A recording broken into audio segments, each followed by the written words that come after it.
नमस्कार, HNN news देख रहे हैं आप और मैं हूं आपके साथ सीमा चौधरी। खबरों की ओर कर लेते हैं रुक, जहां विश्व दिव्यांग दिवस पर लखनऊ में सम्मान समारोह का आयोजन किया गया। कार्यक्रम में सीएम योगी आदित्यनाथ शामिल हुए और इस मौके पर 500 दिव्यांगों को ट्राईसाइकिल सहायक उपकरण दिए गए। गुमती नगर के इंदिरा गांधी प्रतिष्ठान में कार्यक्रम का आयोजन किया गया।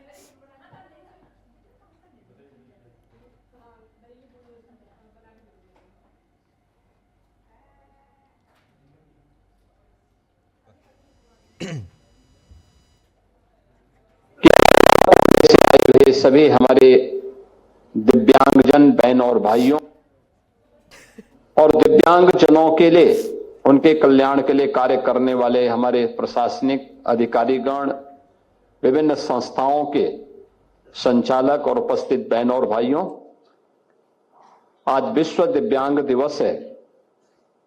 इस अवसर पर आप सब की उपस्थिति के लिए मैं हृदय से अभिनंदन करते हुए आज देश के प्रथम राष्ट्रपति डॉक्टर राजेंद्र प्रसाद जी की भी पावन जयंती है, उनकी स्मृतियों को भी नमन करते हुए मैं विनम्र श्रद्धांजलि अर्पित करता हूं।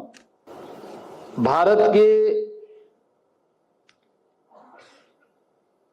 ऋषि परंपरा ने हमेशा हमें इस बात के लिए प्रेरित किया है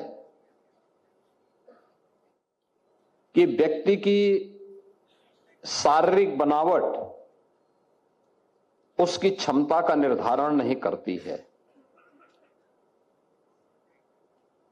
भारतीय मनीषा का यह मानना रहा है कि यद भावम तद भवति, सर्वम मनसि संस्थितम, यानी वास्तविक शक्ति मन, संकल्प और आत्मबल में है। और भारत ही नहीं, पूरी दुनिया ने उस संकल्प शक्ति को, आत्मबल को वास्तविक जीवन में, व्यवहारिक जीवन में दिव्यांग जन की सामर्थ्य से उद्घाटित होते हुए देखा है। प्रदेश के अलग अलग कोने से आए हुए सभी हमारे दिव्यांगजन बहन और भाइयों और दिव्यांगजनों के लिए, उनके कल्याण के लिए कार्य करने वाले हमारे प्रशासनिक अधिकारीगण, विभिन्न संस्थाओं के संचालक और उपस्थित बहन और भाइयों। चलिए खबरों में आगे बढ़ते हैं और पीलीभीत से इस वक्त की बड़ी जानकारी, जहां यूपी के पीलीभीत में पुलिस को बड़ी सफलता मिली है। पुलिस और गौ तस्कर के बीच में मुठभेड़ हुई है, जहां आपको बता दें मुठभेड़ के दौरान आरोपी के पैर में गोली लगी है। घायल गौ तस्कर को अस्पताल में भर्ती कराया गया। गौ तस्कर पर पहले से ही कई मुकदमे दर्ज है। पुलिस मामले की जांच और आरोपी से पूछताछ कर रही।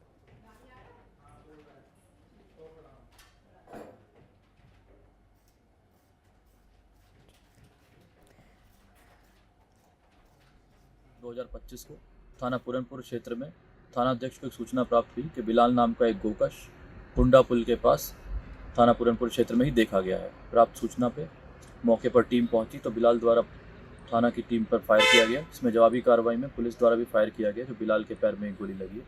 बिलाल को अस्पताल ले जाया गया है और उसका इलाज चल रहा है। आगे इसमें विधिक। चलिए खबरों में आगे बढ़ते हैं, जहां बरेली में बाइक सवार 6 बदमाशों ने कारोबारी से लूट की घटना को अंजाम दिया।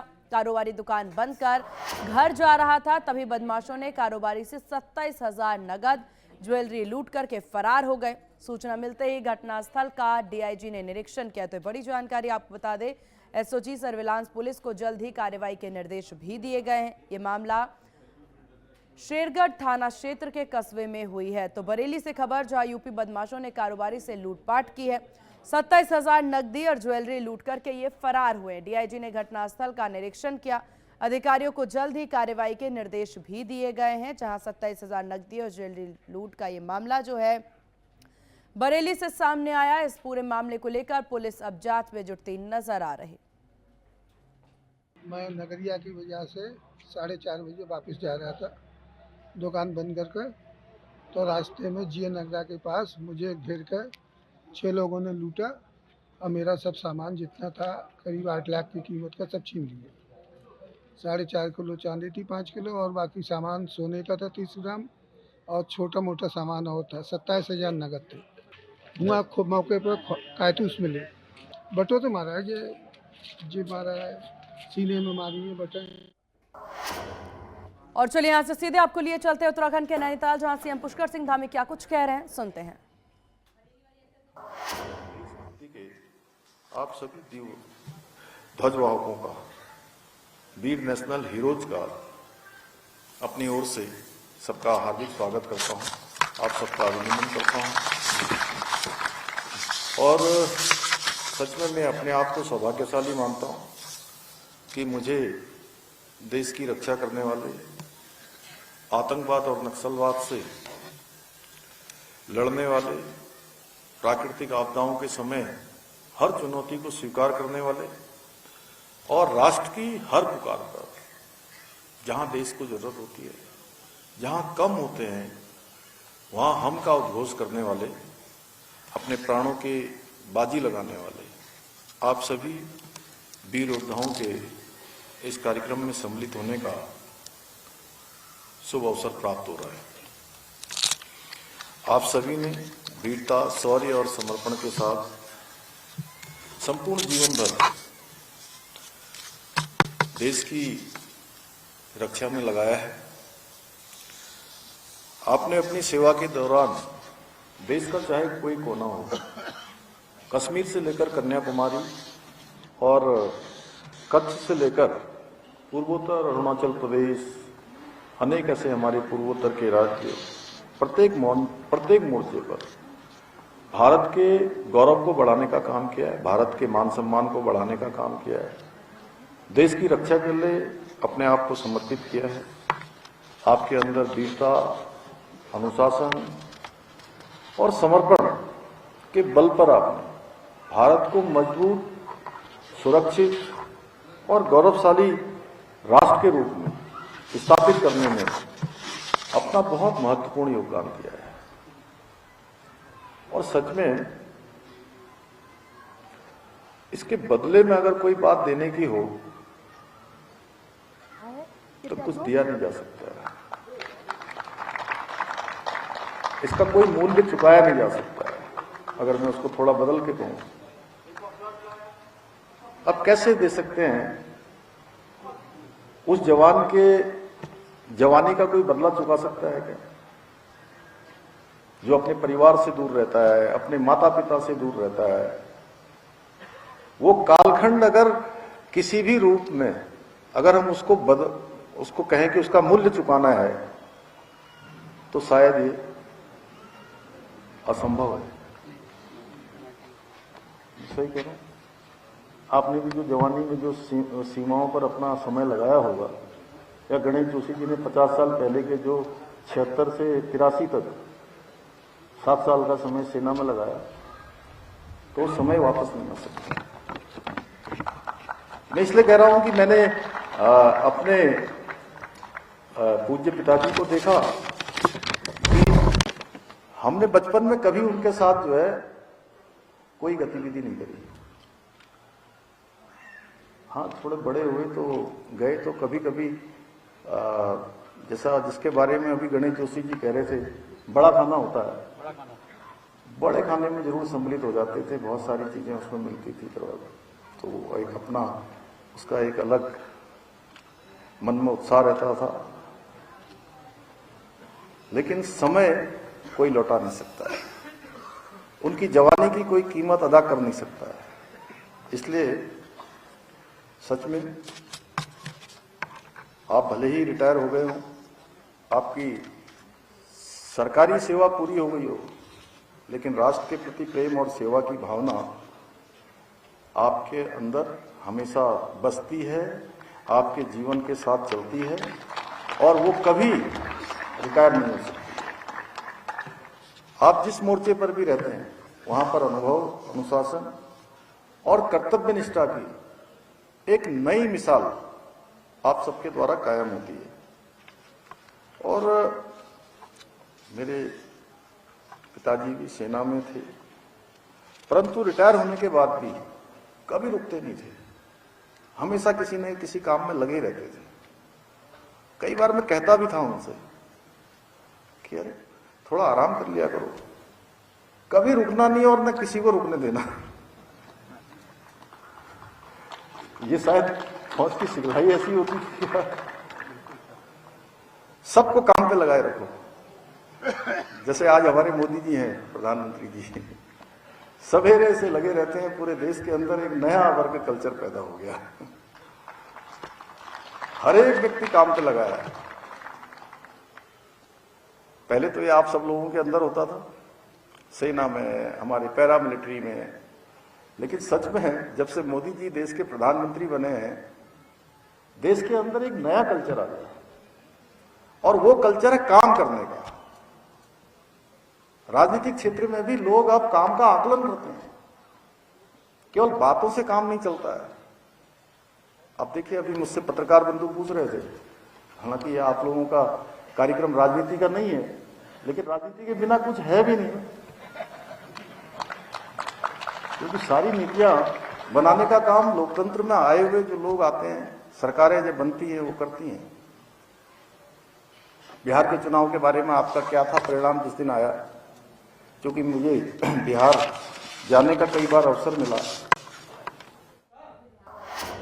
तो सीएम पुष्कर सिंह धामी को सुन रहे थे आप, जहां वो जिक्र करते नजर आ रहे थे सीआरपीएफ जवानों को।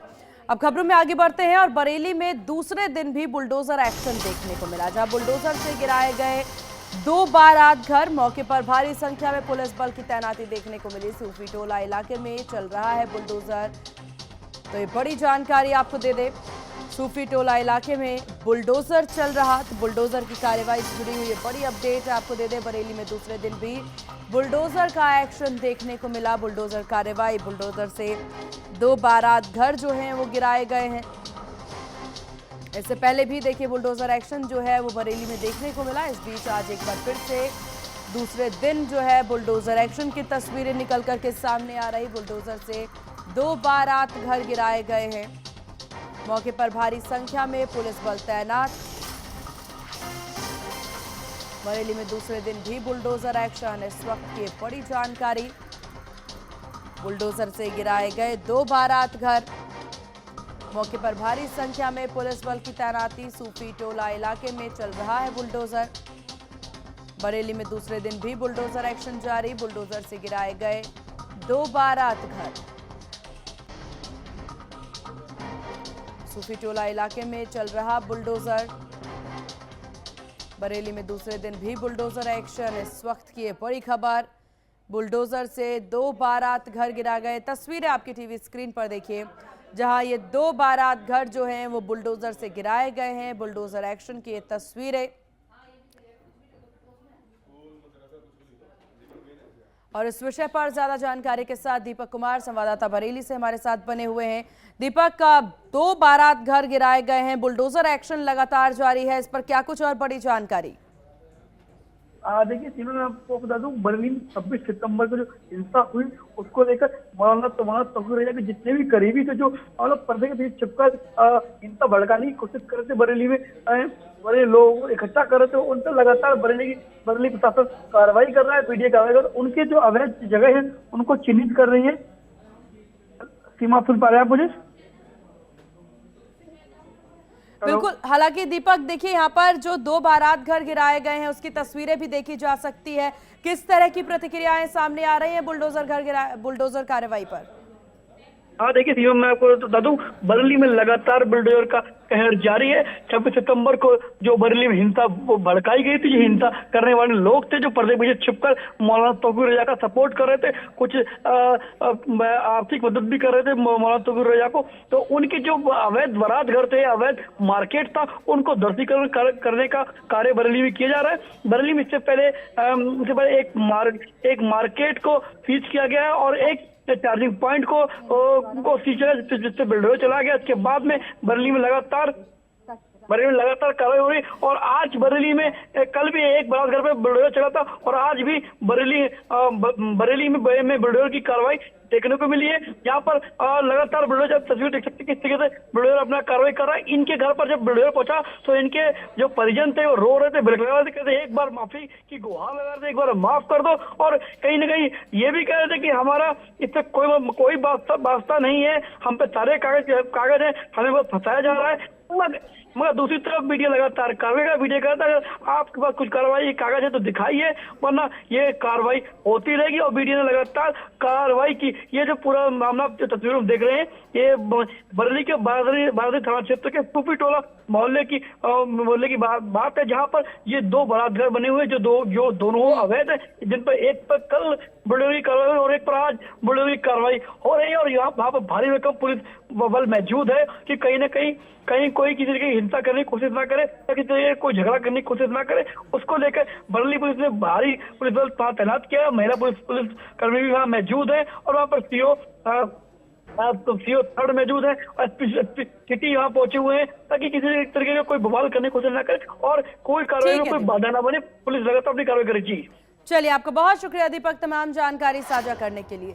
खबरों में आगे बढ़ते हैं। अलीगढ़ के गांव भरतरी में हथियारबंद बदमाशों ने सुनसान घर को निशाना बनाकर घर में घुसकर चोरी की वारदात को अंजाम दिया। बदमाशों ने सोने चांदी के गहनों के अलावा कपड़े और गृहस्थी का अन्य सामान भी चोरी करके फरार हो गए। हालांकि घटना के समय घर में कोई भी मौजूद नहीं था। पुलिस ने बताया कि सीसीटीवी कैमरे में बदमाश हाथों में हथियार लिए हुए दिखाई दिए। पुलिस मामले की जांच में जुट गई। तो ये तस्वीरें आप भी देखिए, ये वो तस्वीरें जो पास ही में लगे सीसीटीवी कैमरे में कैद हुए हैं, जिसमें बदमाश जो हैं हथियार लिए नजर आ रहे हैं। हथियारबंद बदमाशों ने घर में चोरी की वारदात को अंजाम दिया। सोने चांदी और नकदी लेकर के बदमाश फरार हुए हैं। सीसीटीवी में बदमाश हथियार ले दिखाई दे रहे हैं। पुलिस घटना की जांच में जुटी हुई है और तलाश जारी है। तो ये तस्वीरें आप भी देखिए जहां पर किस कदर जो है चोरी की वारदात को अंजाम दिया गया। तो दूसरे दिन जब आ रहे थे रास्ते में फोन आया गांव से ही कि तेरे यहाँ पर चोरी हो गई है। मैंने उसकी मजाक समझी। फिर उसने फिर फोन पर बताया कि तेरी कसम हो गई है चोरी यहाँ पर वास्तव में। नहीं, चल मैं आ रहा हूँ देखता हूँ अभी। जब मैं आया तो यहाँ पर देखा गेट खुला था, ताला टूटे हुए थे सारे सामान फैला हुआ था। सब चीज ले गए, साड़ी थी। क्या क्या चीजें ले गए? साड़ी वगैरह, साड़ी थी 150-200, पैंट शर्ट के कपड़े थे 30-40 वो ले गए। फिर वो ले गए, कागज को ले गए, प्रेस ले गए, मिक्सी ले गए और चीज बत्त ले गए। डबल बेड का कम्बल है, साड़ी कोट फूट है पापन के वो पुराने वो भी ले गए, कुर्ता पजामे के, तौलिया फोलिया मोजा फोजा सब ले गए। चीज क्या क्या ले गए? चीज कोंदनी है, तीन जोड़ी तोड़ियां हैं। सोने चांदी का क्या क्या आइटम लेके गए? चांदी का आइटम है, कोंदनी ले गए, तोड़ियां हैं 3 जोड़ी, एक गुच्छा है और एक अंगूठी है, एक जोड़ी कुंडल है और एक मोती है डायमंड टाइप का, महंगा है वो भी। और उसके साथ कुछ पत्थर के वैसे रखे थे महंगे। और चलिए यहाँ रुकते हैं एक बहुत छोटे से ब्रेक ले। ब्रेक के बाद जल्द होंगे हाजिर।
ब्रेक के बाद एक बार फिर से स्वागत है आपका और चलिए खबरों की ओर रुख करते हैं, जहां कन्नौज के हुसैनपुर तुर्कान गांव में एक दिल दहला देने वाली घटना सामने आई है, जहां एक कलयुगी मां ने नवजात बच्ची को नाली में फेंक दिया। आसपास के ग्रामीणों ने नवजात बच्ची को नाली से बाहर निकाला।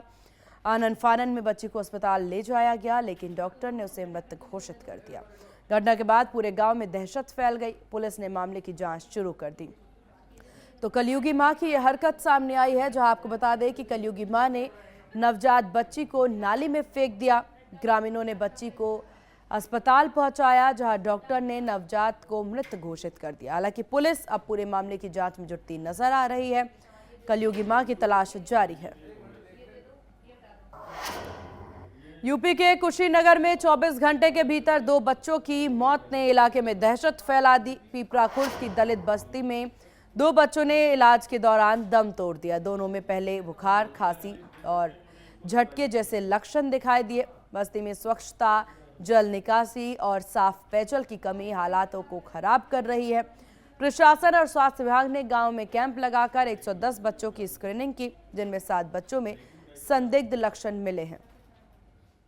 देखिए, जब फ्राइडे को जो है पहली बार जो जानकारी मिली थी कि ढोला एक गांव पड़ता नीबर नौरंगिया में कि वहाँ पे 3 बच्चों की जो है अनफॉर्चुनेटली जो है वो डेथ हुई। तो जानकारी प्राप्त करने पे इसलिए आया क्योंकि तीनों डेथ जो है अलग अलग जगह पे हुई थी, एक बीआरडी में, एक जिला अस्पताल में और एक घर पे। लेकिन कॉमन पॉइंट जो डेवलप हुआ था वो ये हुआ था कि गाँव में एक ही गाँव के 3 बच्चों की अगर डेथ हुई है तो बुखार की वजह से, तो फिर हम लोगों ने अपनी मेडिकल टीम को वहाँ पे भेज दिया था। मेडिकल टीम फ्राइडे से ही हमारी वहाँ पे 24 घंटे 3-3 शिफ्ट में वहाँ पे डॉक्टर्स की टीम और बाकी डिपार्टमेंट्स के जो चाहे साफ सफाई के लिए डीपीआरओ साहब हैं, चाहे सीबीओ साहब हैं, तो इन सब लोगों को हम लोगों ने एहतियातन जो है मेडिकल कैंप लगा के सारे घरों की स्क्रीनिंग भी करा दी थी। और स्क्रीनिंग कराने के बाद में जो है करीबन 800 के आसपास लोगों के मेडिकल कैंप में चेकअप हुए थे वहाँ पे, और 18 बच्चों के हम लोगों ने सैंपल जो है बीआरडी भेजे थे। उसके बाद में 2 या 3 बच्चे जो हैं वो बीआरडी में एडमिट भी थे, जो अलग अलग गाँव के जानकारी प्राप्त हुई थी हमको गोरखपुर से। तो उसमें जो पीपरा गाँव के भी जो हमारे बच्चे जो है एडमिट बताया गया था बीआरडी में। तो इन सारी चीज़ों को देखते हुए जब हम लोगों ने कुछ सैंपल्स भेजे तो एक लेप्टोस्पायरोसिस का एक संज्ञान मामला आया था जो पॉजिटिव। और इन्हीं खबरों के साथ इस बुलेटिन में बस इतना ही। बने रहिए HNN न्यूज़ के साथ। नमस्कार।